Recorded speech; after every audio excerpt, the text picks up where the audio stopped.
Ní orúkọ Jésù Kristi tó ṣe iyebíye la kí wa káàbọ̀ sórí ètò ẹ̀kọ́ Bíbélì tòní tí ìjọ Anglikani ti Ifẹ̀ ṣe ètò rẹ̀. A sì gbàdúrà wípé Ọlọ́run yóò bá wa pàdé lórí ètò yìí lónìí. Àmín. Ẹ jẹ́ ká gbàdúrà. Bàbá dúpẹ́ lọ́wọ́ rẹ o, torí pé wọ́n ló fún wa lókun àti agbára láti wá síwájú nínú ètò ẹ̀kọ́ Bíbélì yìí. Gbogbo ohun tá a ṣe lónìí dọwọ́ rẹ, Olúwa bá wa lọ́wọ́ sí o. Àmín. Nígbà tá a bá jèrè ìjọba ayé yìí tán, má jẹ́ ká sọ ìjọba ọ̀run lọ. Àmín. A dúpẹ́ nítorí pé o ti gbọ́ tiwa. Jésù Olúwa wa. Àmín. Kókó ẹ̀kọ́ wa lónìí bí a ṣe ń bá bọ̀, òun la pè ní ṣíṣe ìmúgbòòrò ìjọba Ọlọ́run nídìí okòwò wa.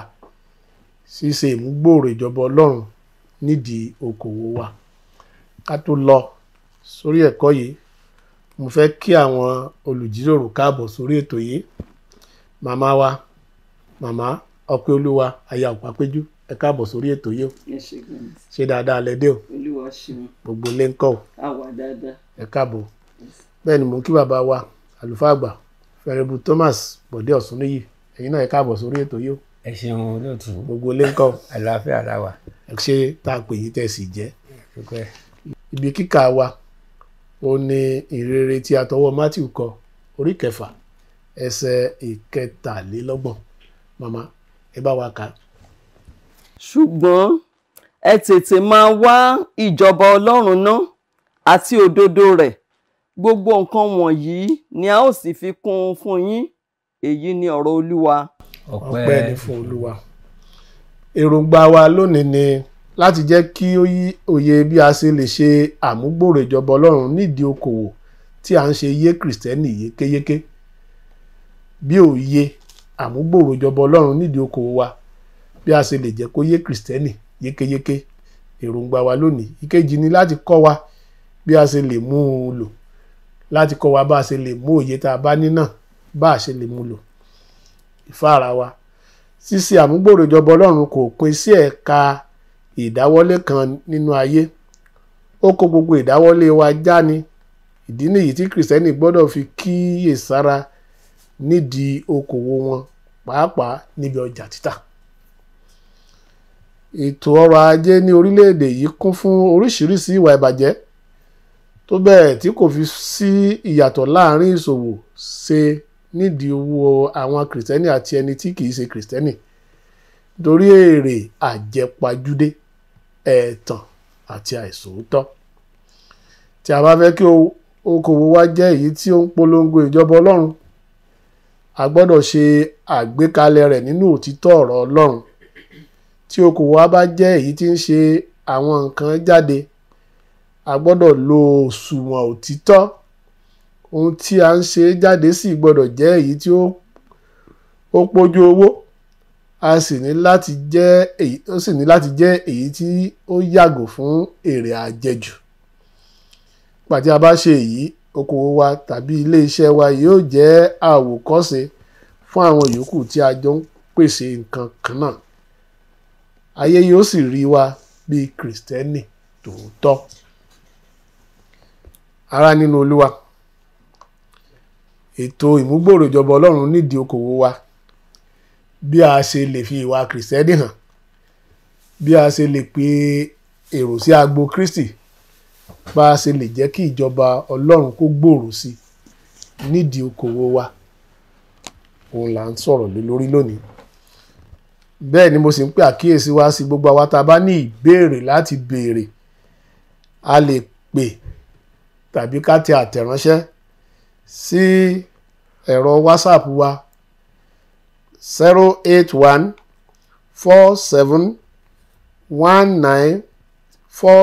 08147194733. Bí a bá ti rí ohun tó rú wa lójú tàbí ohun tí àwa náà fẹ́ fi kún, a lè tẹ àtẹ̀ránṣẹ́ sí wa lórí ẹ̀rọ yìí. Bí a bá sì ti tẹ̀ sí ránṣẹ́ sí wa, tó bá jẹ́ lè tó yẹ ká tún gbé wá sórí afẹ́fẹ́ kí gbogbo wa tó jọ pẹ̀kẹ́lù ni, a tún wá sọ. Tó wá dẹ̀ jẹ́ pé lè tó jẹ́ ká dá yín lóhùn ni, a dá yín lóhùn lórí rẹ̀. Màmá,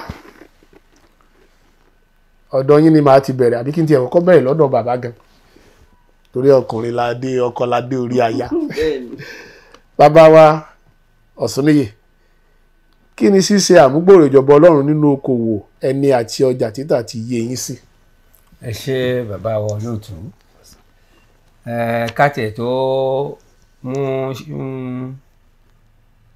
ọ̀rọ̀ ìmúgbòòrò, kátiẹ̀ kọ́kọ́ wò kí ni ìjọba Ọlọ́run gan tiẹ̀ túmọ̀ sí, ká tó mọ bá a ṣe fẹ́ mú gbòòrò.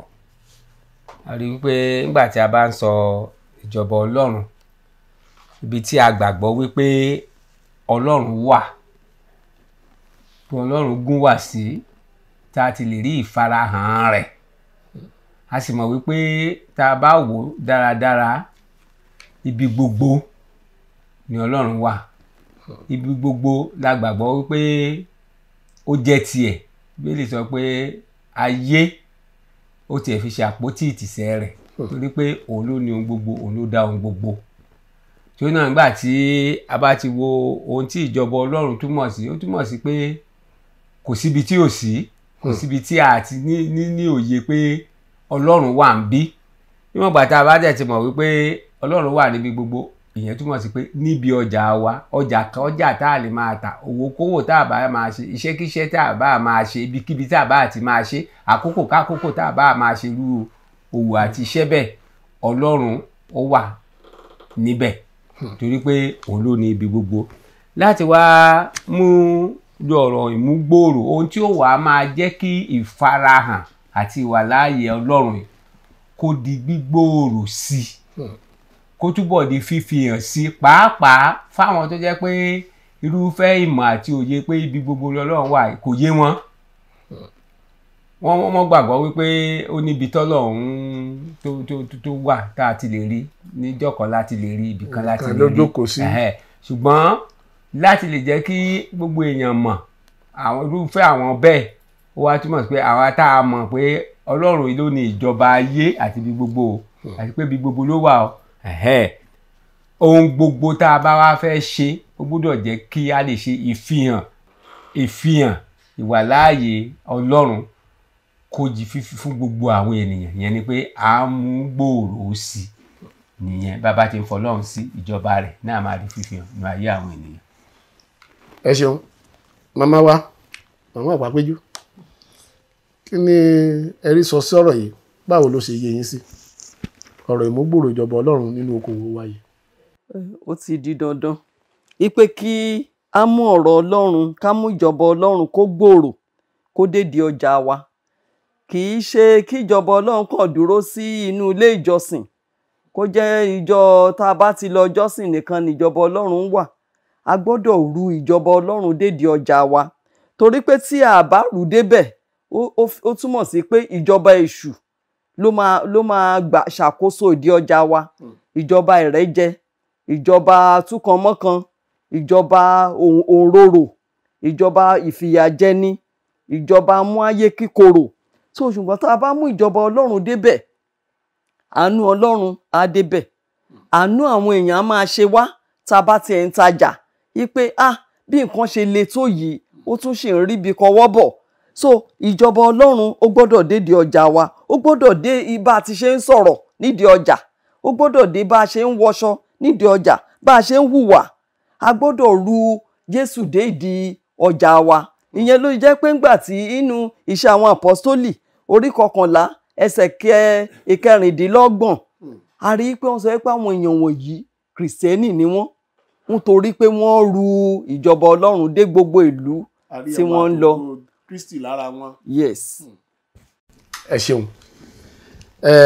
Ìbéèrè kejì ọ̀dọ̀ màmá ni màá mú lọ. Kí ni ìdí tí a fi gbọ́dọ̀ lo okòwò wa àti ilé iṣẹ́ wa láti polongo ìmúgbòòrò ìjọba Ọlọ́run? Ẹ ṣé olóòtú. Ìdí ẹ̀ tí a fi gbọ́dọ̀ lo okòwò wa fún ìmúgbòòrò ìjọba Ọlọ́run ò ní wípé, èkíní, a ti sọ fún wa pé ti Olúwa ní ilẹ̀ àti ẹ̀kún rẹ̀, ayé àti àwọn tó tẹ̀dó sínú rẹ̀. Nítorí pé ìdí oko wa jẹ́ ti Olúwa, ó di dandan kí ìjọba Ọlọ́run kó kalẹ̀ sí ìdí oko wa. Tá a bá kíyèsí, a rí pé bí ìjọba Ọlọ́run ò bá kalẹ̀ sídìí okòwò wa, ẹ̀mí ẹ̀mí òróró, ẹ̀mí oníkúpani, ọjà tiẹ̀ tà ju tèmi lọ, ìtorí náà o ṣetán àti pa ẹni yẹn, o ṣetán àti ré lẹ́pa nítorí pé tiẹ̀ ń tà ju tiẹ̀ lọ. Ṣùgbọ́n tí ẹ̀mí ìmúgbòòrò ìjọba Ọlọ́run tó bá dèdè ọjà wa, wàá wò pé àkókò tiẹ̀ lòdì, tèmi náà ń bọ̀. Ọkàn Kristi, ọkàn ìrẹ̀lẹ̀, ọkàn ìfẹ́ Ọlọ́run á borí nídìí ọjà. Tí ò bá sí ń bẹ̀ gan, wàá bá tajà ẹ̀. Tí mo fẹ́ béèrè nù pé ẹni tó bá jẹ́ kìrìsìtẹ́nì tó ń gbá èrò sí agbo, tí ó bá sẹ́nì kejì rẹ̀ tí ẹjọ́ ń tajà, ó lè lọ bàtà kó sì kówó ẹ̀ fún tó bá dé. Ṣé ìyẹn dáa? A rí i pé yẹn máa mú kí ẹni yẹn gan ká sọ pé kì í ṣe kìrìsìtẹ́nì tẹ́lẹ̀. A máa wò pé ẹ̀mí wo ló ń bẹ ní ìlú báyìí. Gbogbo ipò àwa aṣánlẹ̀ ń di ọjà wa, àbá awọ́rò, bó ṣe ń wọ́ èrò náà ni èṣù awọ́ tẹ̀lé wọn. Ṣùgbọ́n gbà tá a bá mú ìjọba Ọlọ́run gbòòrò, gbogbo nǹkan wọ̀nyẹn, a rí i pé bó bá tiẹ̀ máa wọ́ èrò, báwọn èèyàn ṣe máa fẹ́ràn Ọlọ́run sí ló máa wọ́ wọn wá. Ọlọ́run á ràn wá lọ́wọ́. Kì í ṣe pé ká bomi wọn lẹ̀ àbí ká fi nǹkan díẹ̀ yí omi wọn, ká kàn dálẹ̀ pé èrò máa wọ́, èrò máa bọ̀, kí gbogbo èèyàn máa wọ́ wá. Ẹ̀ ń bá ti wọ́ èrò oríṣiríṣi náà ni ó wọ́ mọ́ra. Irú ẹ̀ kò polongo ìjọba Ọlọ́run àbí? Kò polongo rá. Ẹ ṣeun. Bàbá wa Ọ̀sùnníyì, kí ni ìdí tí a fi gbọ́dọ̀ lo okòwò wa àti iléeṣẹ́ wa láti polongo ìmúgbòòrò ìjọba Ọlọ́run? Ìdí tí a tẹ̀ gbọ́dọ̀ ń gbà tá a bá tún wò ní ìdàkejì fún àǹfààní ara wa ni. Fún àǹfààní ara wa. Torí pé ńgbà tí a bá fi ayé wa gẹ́gẹ́ bí màmá wa ṣe sọ, ìwà wa, ìṣe wa, iṣẹ́ wa, tá a bá fi polongo lọ́nà tó bá ìfẹ́ Ọlọ́run mu, inú Ọlọ́run á yọ́ sí wa. Á ra àánú gbà, iṣẹ́ òun gan-an á tẹ̀síwájú. Pé bá a bá ṣe rò pé ńgbà míì Ọlọ́run la máa ń rò pé à ń ṣe nǹkan fún, ara wa gan la ń ṣe fún. Àǹfààní ara wa la ń ṣe fún. Torí náà ńgbà tá a bá mú lọ́kùnkúndùn, tá a bá ṣe bó ṣe yẹ ká ṣe, tá a gbé Jésù lárugẹ bó ṣe yẹ ká gbé lárugẹ níbi gbogbo, àwa gan fúnra wa ni a tó wá jàǹfààní ẹ̀ ju ohunkóhun lọ. So ó túmọ̀ sí wípé láti polongo ìmúgbòòrò ìjọba Ọlọ́run, a gbọ́dọ̀ ṣe ohun tí ó mọ mú àwọn èèyàn fà. Ìwà wa gbọ́dọ̀ pé èrò, kì í ṣe eléyìí tí wọ́n sọ lẹ́ẹ̀kan, ó ní ọ̀rọ̀ ẹnu ẹlòmíì, bóyá èèyàn nájà lọ́wọ́ èèyàn tí ò bá bó ṣe fẹ́ tà mú. Kórí burúkú ẹ̀ sọ̀hún. Gbára rẹ̀ dà sọ́hún. Kórí burúkú rẹ̀ dà sọ́hún. Mọ́ kórí burúkú bá mi ń bí. Ó ti lé dànù. Ló mú gbálẹ̀ ló fi gbọ́n ọwọ́ ẹ̀ lára ọjà. Ọlọ́run á wà pẹ̀lú wa. Máa bá wa Ọ̀sùnníyì, báwo la ṣe lè mú ìjọba Ọlọ́run gbòòrò sí nídìí òwò wa? Báwo la ṣe lè mú gbòòrò sí nídìí okòwò wa?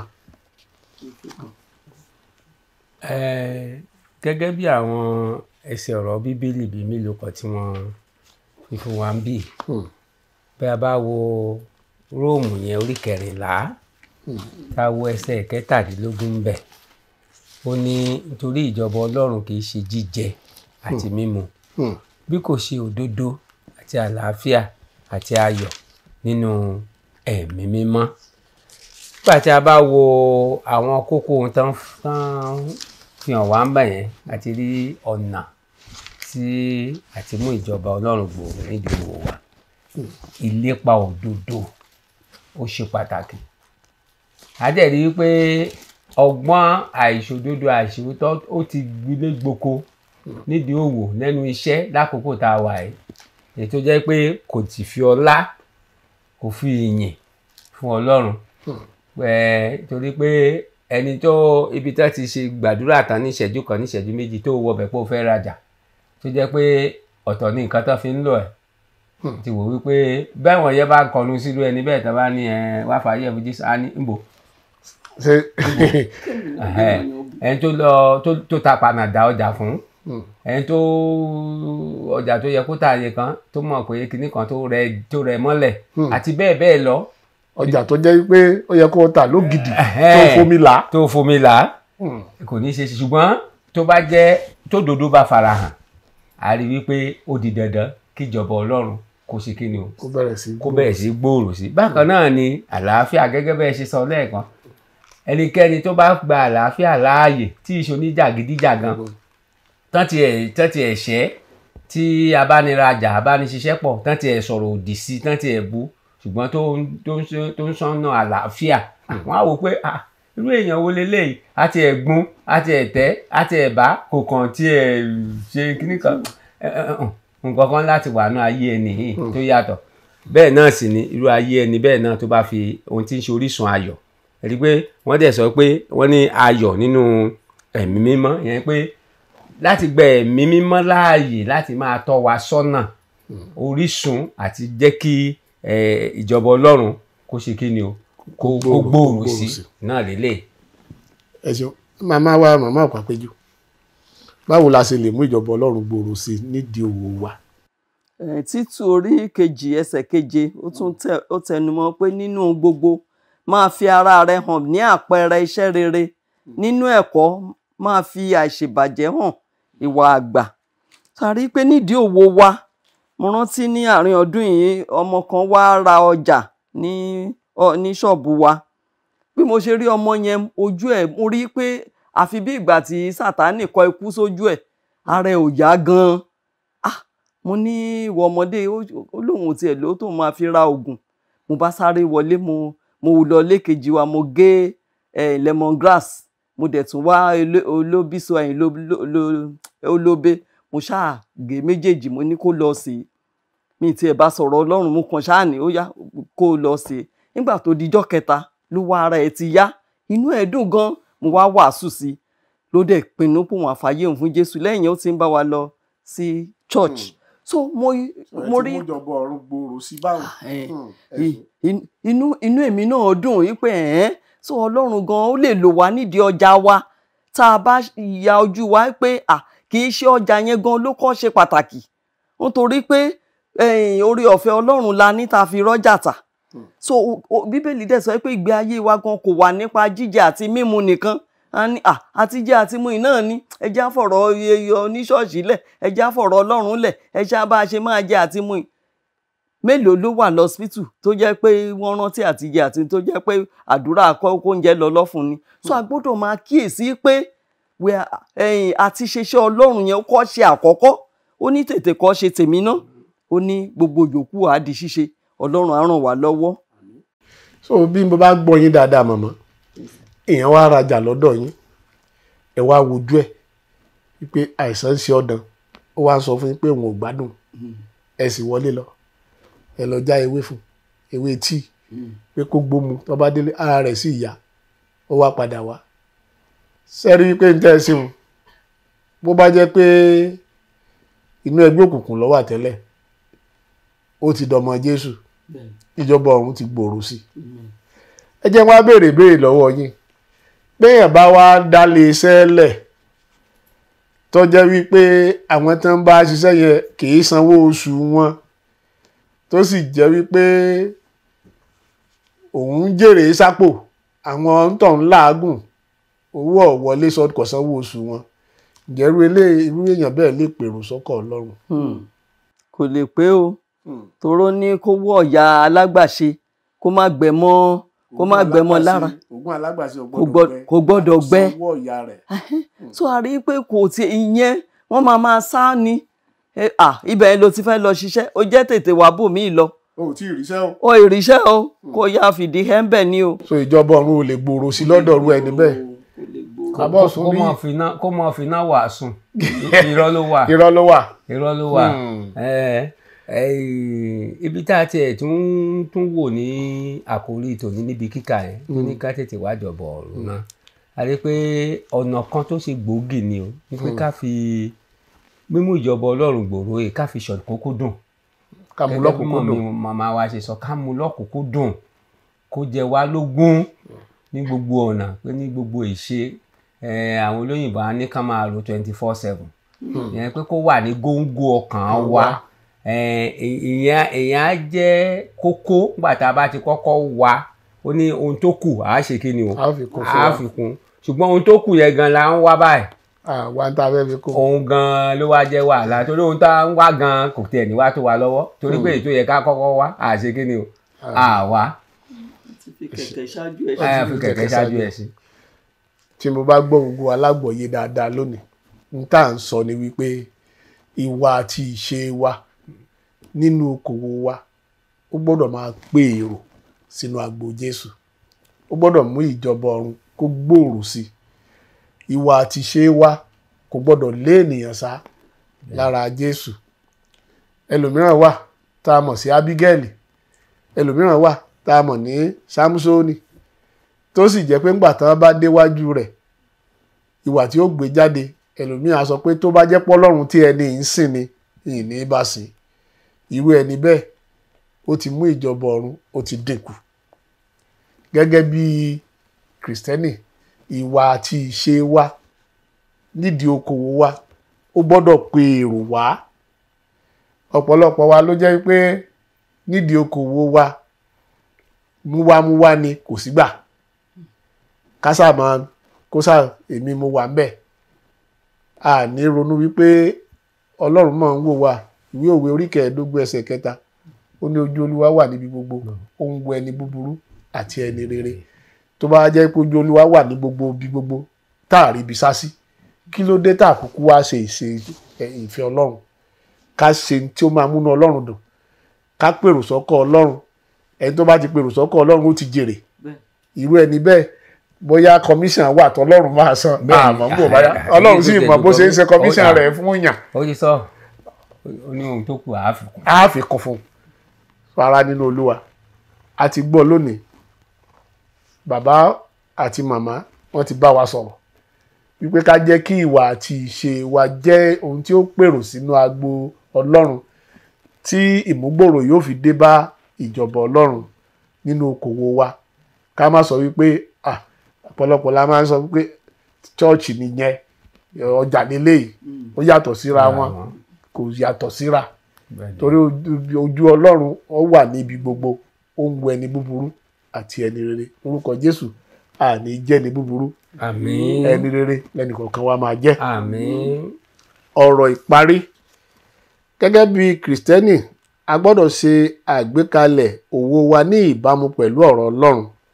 Nígbà yìí ni ìlérí Ọlọ́run láti bùkún fún wa nídìí òwò wa tó lè wá sí ìmúṣẹ. Nígbà yìí ni ìṣesí wa yóò máa pe àwọn ènìyàn níjà sínú ìgbàgbọ́. Ìṣesí wa yóò máa pe àwọn ènìyàn níjà pé èmi náà gbọ́dọ̀ bá ẹni lágbájá lọ, mo gbọ́dọ̀ tẹ̀lé lọ. Ìjọ ṣọ́ọ̀ṣì tó ń ṣe yìí, tó bá jẹ́ pé bó ṣe ń ṣe yìí ni èmi náà fẹ́ darapọ̀ mọ́. Ṣùgbọ́n sáńgbà tó bá jẹ́ pé ẹni tó jẹ́ pé kó máa jágbe, kó máa ṣe gbogbo ẹ̀ àti tẹ̀lé láti jẹ́ kí ìjọba ọ̀run gbòòrò sí i, a lè díẹ̀. Gbàdúrà lórúkọ Jésù Kristi, ìwà àti ìṣe wa kò ní lé ènìyàn sá kúrò ní àgbo Ọlọ́run. Àmín. Lẹ́ẹ̀kan sí, mo kí bàbá wa, bàbá Venerable Thomas Bode Ọ̀ṣúnníyì, àti màmá wa Ọpẹ́ Olúwa aya Ọ̀pápéjú, pé a kú atótónu látàárọ̀. Ọlọ́run yóò mọ̀ rú wa lágbára o. Àmín. Èmi náà tí mo sì dàbí atọ́kùn ní Very Reverend Samson Adébóyè Àwòyọ̀dé. Bí a ṣe ń gbọ́rọ̀ náà, ọ̀rọ̀ náà kò ní dúró sí wa ní ìdájọ́. Àmín. Ẹ ṣe àkọ́sórí wa, màmá, ẹ bá wa kà á. Kí ìjọba rẹ dé, Kí ìjọba rẹ dé. ìfẹ́ tìrẹ ni kí a ṣe, Ìfẹ́ tìrẹ ni kí a ṣe, bíi ti ọ̀run, bíi ti ọ̀run, bẹ́ẹ̀ ni ní ayé. bẹ́ẹ̀ ni ní ayé. Lẹ́ẹ̀kan sí i. Kí ìjọba rẹ dé, Kí ìjọba rẹ dé. ìfẹ́ tìrẹ ni kí a ṣe, Ìfẹ́ tìrẹ ni kí a ṣe, bíi ti ọ̀run, bíi ti ọ̀run, bẹ́ẹ̀ ni ní ayé. bẹ́ẹ̀ ni ní ayé.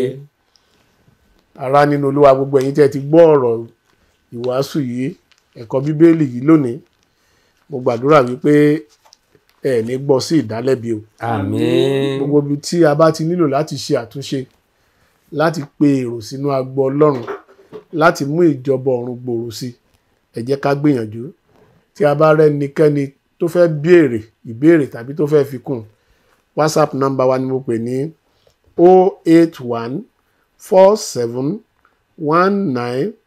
08147194733. Tẹ́ bá tẹ àtẹ̀ránṣẹ́ sí wa, a ó dá yín lóhùn. Bẹ́ẹ̀ bá sì pè, ó kàn yẹ pé ẹ lè ráàyè láti pè wá nígbà tá a bá ń ṣe program lọ́wọ́ ni wọ́n á tẹ bá tẹ àtẹ̀ránṣẹ́ á dá yín lóhùn ilé tó bá yẹ ká gbé wá nínú èrò yín nínú tẹ bá kọ ránṣẹ́ sí wa ká gbé wá sórí afẹ́fẹ́ láti tún bu ẹ̀kẹ́ lù á ṣe bẹ́ẹ̀ gẹ́lẹ́ ẹ̀yin olùjíròrò adúpẹ́ púpọ̀ lọ́wọ́ yín tẹ wá lónìí o lórúkọ Jésù bá ti ń pè yín ẹ máa lè dá wa lóhùn àmín ayọ̀ Kristi yóò kúnnú lé yín o ẹ jẹ́ ká gbàdúrà.